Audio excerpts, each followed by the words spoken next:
The Scanian War was a part of the Northern Wars involving the union of Denmark, Norway, Brandenburg and Sweden. It was fought from 1675 to 1679 mainly on Scanian soil, in the former Danish provinces along the border with Sweden and in northern Germany. While the latter battles are regarded as a theatre of the Scanian War in English, Danish and Swedish historiography, they are seen as a separate war in German historiography, called the Swedish-Brandenburgian War. The war was prompted by Swedish involvement in the Franco-Dutch War. Sweden had allied with France against several European countries. The United Provinces, under attack by France, sought support from Denmark, Norway. After some hesitation, King Christian V started the invasion of Scanian in 1675, while the Swedish were occupied with the war against Brandenburg. The invasion of Scania was combined with a simultaneous Norwegian front called the Juden Love War, forcing the defending Swedes to fight a two-front war in addition to their entanglements in the Holy Roman Empire. The Danish objective was to retrieve the Scanian lands that had been ceded to Sweden in the Treaty of Roskilde after the Northern Wars. Although the Danish offensive was initially a great success, Swedish counter-offensives led by the 19-year-old Charles XI of Sweden nullified much of the gain. At the end of the war, the Swedish navy had lost at sea. The Danish army had been defeated in Scania by the Swedes, who in turn had been beaten in northern Germany by the Brandenburgers. The war and the hostilities ended when Denmark's ally the United Provinces settled with Sweden's ally France, and the Swedish King Charles XI married Danish Princess Ulrika Eleonora, sister of Christian V. Peace was made on behalf of France with the treaties of Fontainebleau and London Saint-Germain-en-Laye, restoring most of the lost territories to Sweden. Background: Franco-Swedish alliance. In the 1660s and early 1670s, the Swedish Empire experienced a financial crisis. In hope of subsidies, Charles XI of Sweden had entered the anti-French Triple Alliance with the Dutch Republic and the Kingdom of England, which broke apart when Charles II of England approached France in 1670 after the War of Devolution. In April 1672, Sweden and France concluded an alliance, with France promising 400,000 riksdaler of subsidies in peacetime, to be raised to 600,000 in wartime, for Sweden maintaining a 16,000-men-strong army in her German dominions. Also, Sweden maintained good relations to the Dukes of Holstein-Gottorp south of Denmark.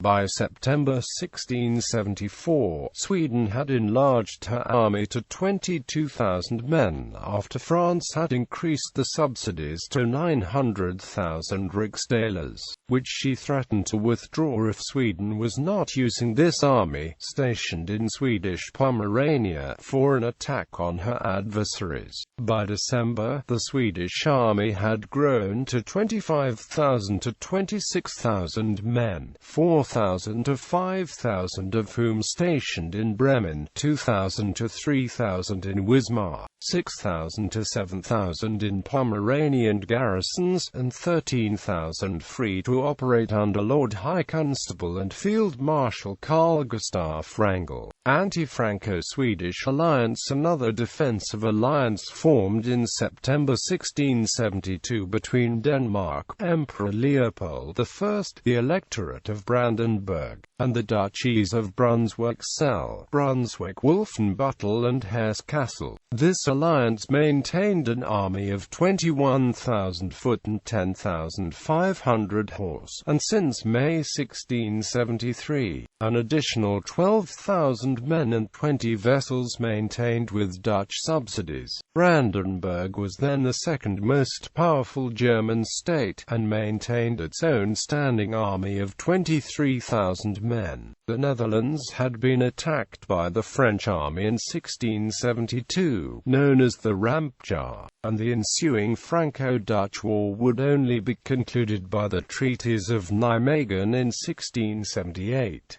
While Louis XIV intended to weaken the anti-French alliance by engaging them on their eastern frontiers, he supported John Sobieski, candidate for the Polish throne. He also supported a contemporary revolt of nobles in Hungary, and aimed at binding the Brandenburgian army in a war with Sweden.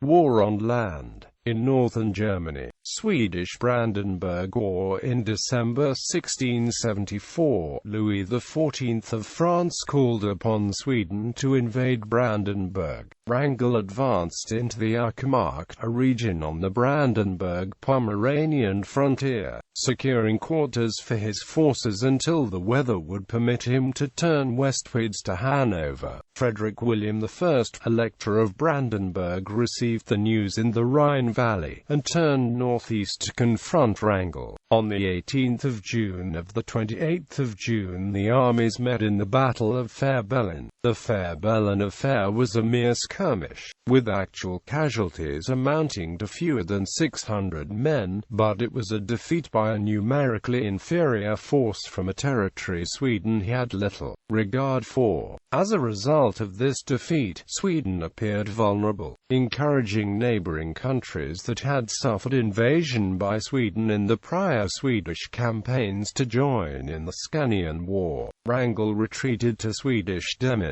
When the United Provinces initially asked for Danish support against the French and their allies in the Franco-Dutch War, Danish-Norwegian King Christian V wanted to join them, and go to war with Sweden immediately to recapture the historically Danish provinces of Scania and Halland. Count Peder Griffenfeld, an influential royal advisor, advised against it, and instead advocated a more pro-France policy. But when the numerically superior Swedes lost the Battle of Fehrbellin on June 28, 1675, it was the first such defeat of Swedish forces since the 30 Years' War. Christian V saw his chance, and overcoming Griffenfeld's opposition, attacked. Allied campaign against Bremen. Verdun, the second largest Swedish garrison in North Germany, after Swedish Pomerania, was the twin duchy of Bremen-Verdun. For political reasons, and to prevent the Swedes from advertising and recruiting mercenaries, the Allies decided to conquer these two duchies.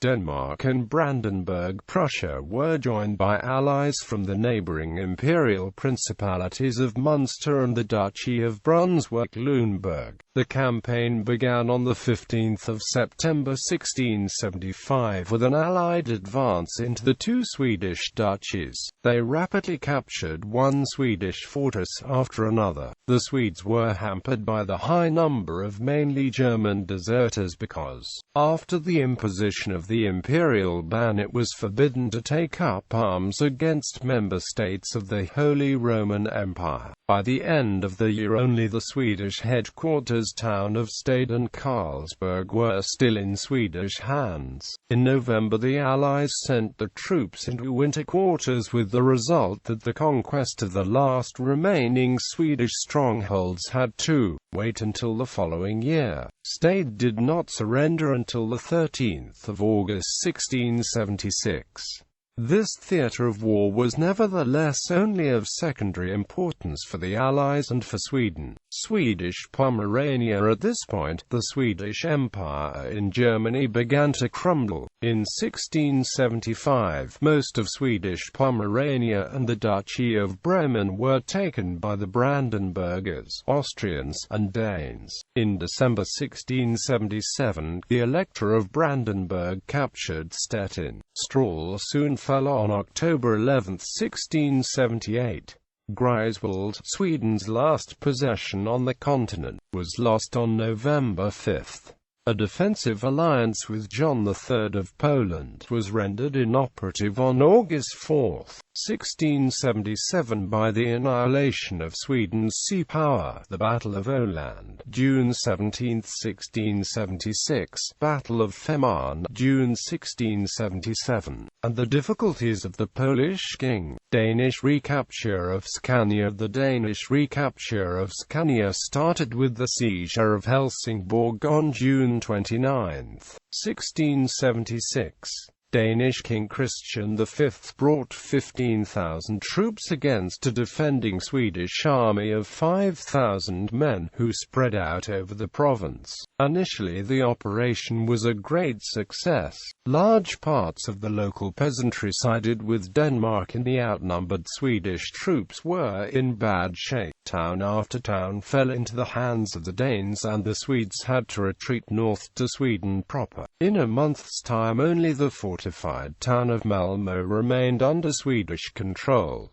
The Juden Love War. Norwegian history records the campaigns in Norway as the Juden Love War. It was named after Governor-General Ulrik Fredrik Juden Love, who as commander-in-chief directed the Norwegian offensive. The Norwegian offensives were generally successful, but served only to offset the Danish setbacks elsewhere. The 1675 stalemate. Simultaneously with the Danish invasion, Norway's forces were marshalled along the border to force the Swedes to deal with the prospect of fighting a two-front war. A force of 4,000 Norwegians was concentrated at Fredrikshald under the command of General Rosenstein, both protecting against any Swedish attempts to invade and threatening to retake the formerly Norwegian province of Bohuslän. The Swedish General Ascherberg took position at Svartborg with 2,000 men. Operations along the Norwegian-Swedish border during 1675 were largely skirmishes to test strength, as mountain passes were well guarded. Juden Love then directed 1,000 men in galleys to proceed down the coast and cut off Ascherberg's supply route, as Ascherberg had intelligence of the effort. It was unsuccessful.